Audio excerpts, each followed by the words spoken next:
مشاهدينا الأفاضل، طابت أوقاتكم. من الفضاء الإريترية نحييكم ونقدم إليكم من نشرة أخبار المساء، وفي البدء نستهل بأهم وأبرز العناوين. إدارة إقليم شمال البحر الأحمر تقيم برامج نصف العام. الاحتفال بالذكرى ال50 لتأسيس مدرسة الثورة في كندا. سيمينار توعوي لضمان سلامة غذاء الإنسان والحيوان بمديرية تسنيم.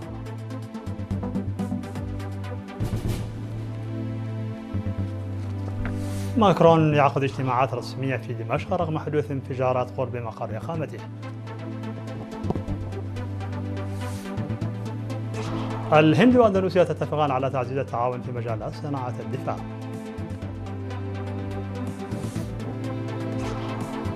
قتلى ومفقودين إثر أمطار غزيرة وفيضانات في الصين.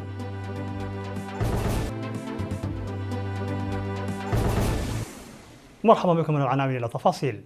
أكد وزير الحكومات المحلية السفير عبد الله موسى خلال اجتماع عقد في مدينة مصوع بأن تعزيز المنظمات ولا سيما تلك المعنية بالشباب سيشكل دافعا قويا لتعزيز التقدم التنموي الشامل. وفي كلمته خلال اجتماع لمراجعة المرحلة لإدارة إقليم شمال البحر الأحمر الذي عقد يومي 4 و5 من يوليو، أكد السفير عبد الله موسى أن تدريب الشباب المؤهلين يعد مهمة وطنية. واستعرض الاجتماع وناقش تقارير حول الأنشطة التي نفذت خلال الأشهر ال6 الماضية في مجالات الزراعة وتوفير المياه والخدمات الاجتماعية وعمل الوزارات والجمعيات وغيرها.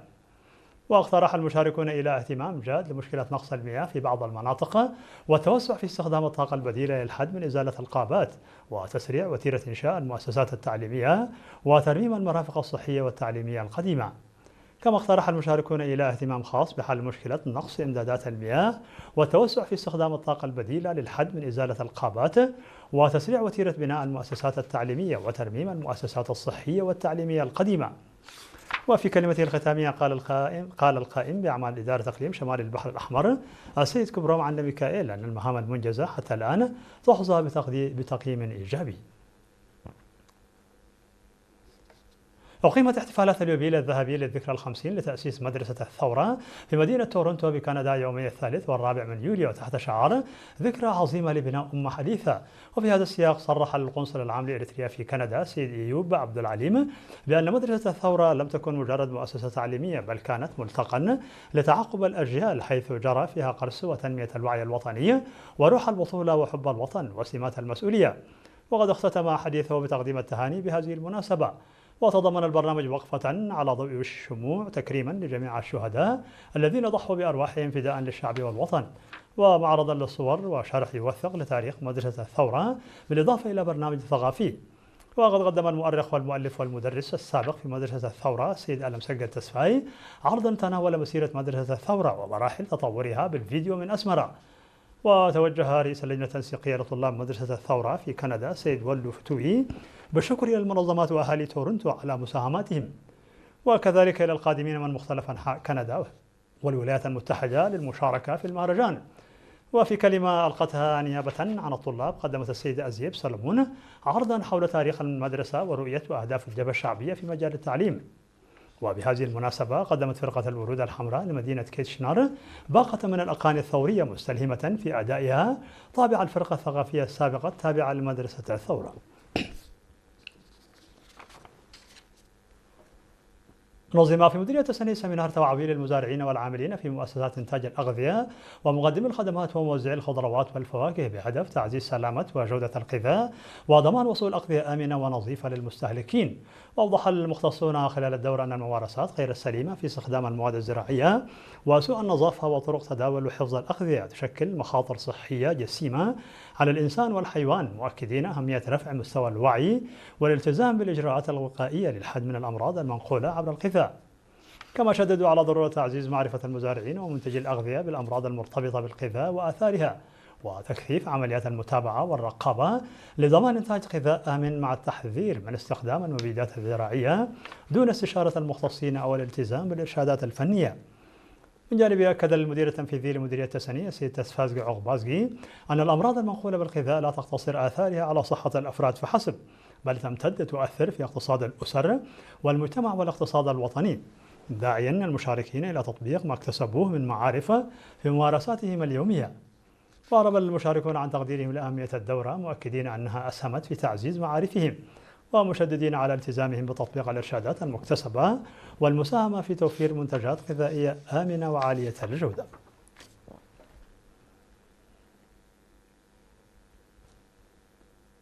تمت الإشارة إلى الحاجة للعمل لرفع وعي المجتمع عموما ومالك المركبات خصوصا للحد من تزايد الحوادث المرورية في إقليم عنسبة.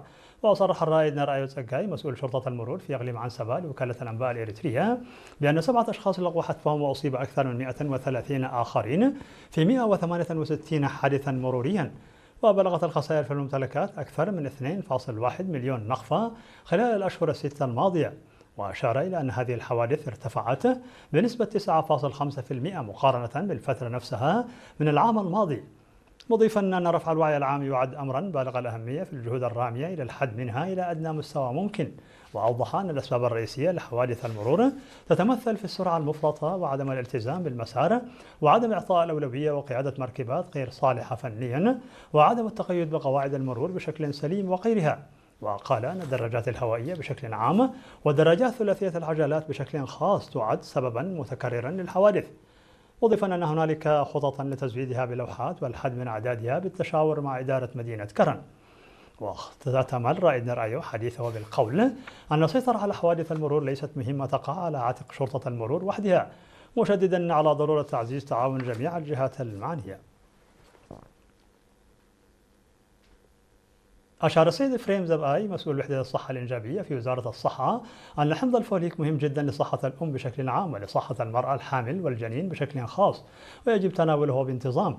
وذكر أن تغيرات صحية كبيرة تحدث أثناء الحمل، وأنه ينبغي على النساء الحوامل تناول مكملات الفيتامينات والمعادن لمواجهة هذه التغيرات التي قد تسبب أمراضا للأم والجنين، مع إعطاء الأولوية لحمض الفوليك. وقال أن تناول الحديد وحمض الفوليك قبل الحمل يقلل من العقم وتأخر الولادة بنسبة 40%، مضيفا أن الفوائد تشمل الوقاية من تشوهات العمود الفقري والشفة والحلق والولادة المبكرة وفقر الدم.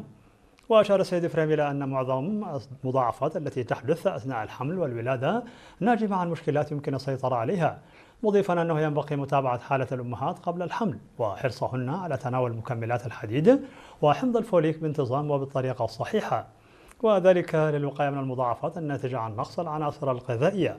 وذكر أن الحديد وحمض الفوليك يتوفران بكثرة في الخضروات الورقية الخضراء مثل السبانخ والملفوفة، وكذلك في الفواكه والحبوب والعدس والفول المصري والفول السوداني والقرنبيط وبذور اليقطين والسمن والأرز والبيض، مشيرا أيضا إلى أهمية المكملات الطبية التي تحتوي على الحديد وحمض الفوليك.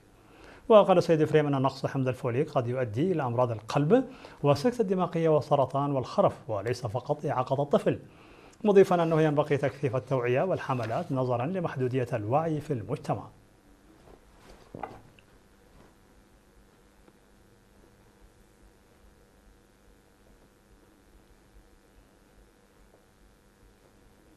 مشاهدينا الأفاضل، كانت هذه الأخبار الداخلية. فاصل قصير ونوافيكم بالأخبار العالمية. قم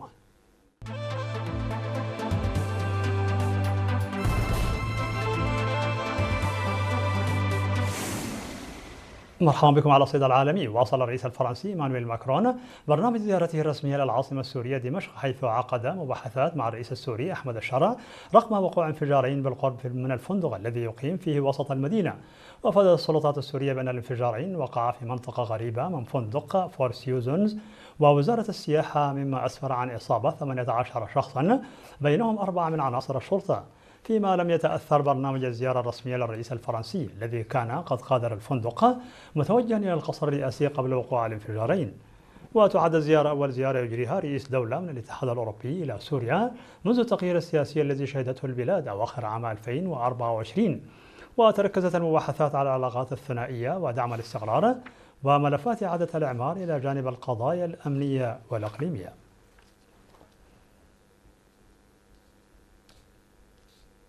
اتفقت الهند وأندونيسيا على تعزيز التعاون بينهما في مجالات صناعة الدفاع والأمن البحري. وذكرت وزارة الدفاع الهندية في بيان أن ذلك جاء خلال الاجتماع السابع للجنة التعاون الدفاعي المشترك بين الهند وأندونيسيا والذي انعقد في نيودلهي، حيث استعرض الجانبان التقدم المحرز في مختلف مبادرات التعاون الدفاعي الثنائي بين البلدين. ونقل البيان عن الجانبين إعرابهما عن الارتياح للنطاق الموسع للتعاون الدفاعي بينهما، مشيرا إلى أنهما ناقشا سبل توسيع مجالات التعاون القائم خاصة في الصناعة الدفاعية والأمن البحري والتعاون متعدد الأطراف. وأشار إلى أن الهند وأندونيسيا تتمتعان بشراكة استراتيجية شاملة وتوصلتا إلى رؤية مشتركة لمنطقة المحيطين الهندي والهادئ.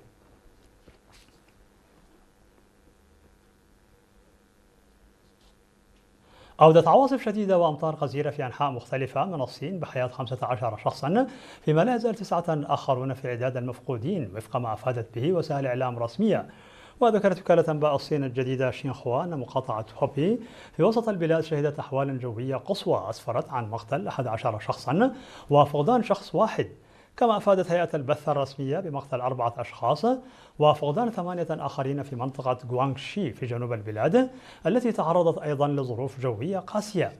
في سياق منفصل، تسببت الأمطار الغزيرة والفيضانات العارمة الناجمة عن الإعصار مايساك في مقتل 4 أشخاص على الأقل في منطقة غوانغشي بجنوب الصين، وأجبرت السلطات على إجلاء أكثر من 50,000 شخص وفق أرقام محدثة، وكان 8 أشخاص لا يزالون في عداد المفقودين.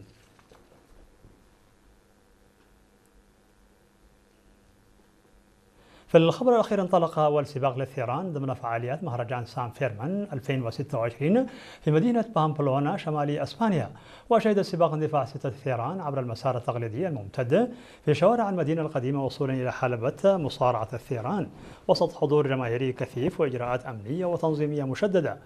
ويستقطب مهرجان سان فيرمان الذي يقام سنويا خلال الفترة من 6 وحتى 14 من يوليو عشرات الآلاف من الزوار من مختلف أنحاء العالم، ويشتهر بسباقات الثيران اليومية إلى جانب المواكب الشعبية والعروض الموسيقية والاحتفالات التراثية التي تعكس الموروث الثقافي لمنطقة نافارا الإسبانية.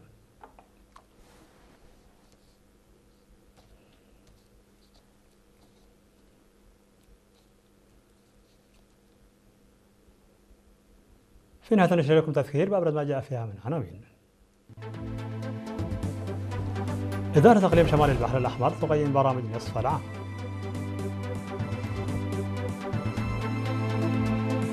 الاحتفال بالذكرى ال50 لتأسيس مدرسة الثورة في كندا.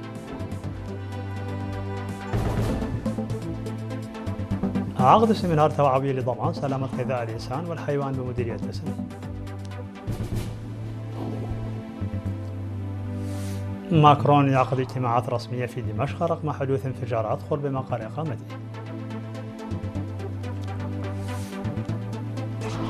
الهند وأندونيسيا تتفقان على تعزيز التعاون في مجال صناعة الدفاع.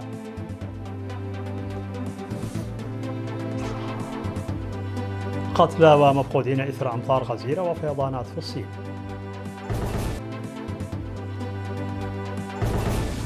مشاهدينا الأفاضل، بهذا نكون قد وصلنا بكم إلى نهاية النشرة. شكرا على حسن المتابعة، دمتم في ألف خير.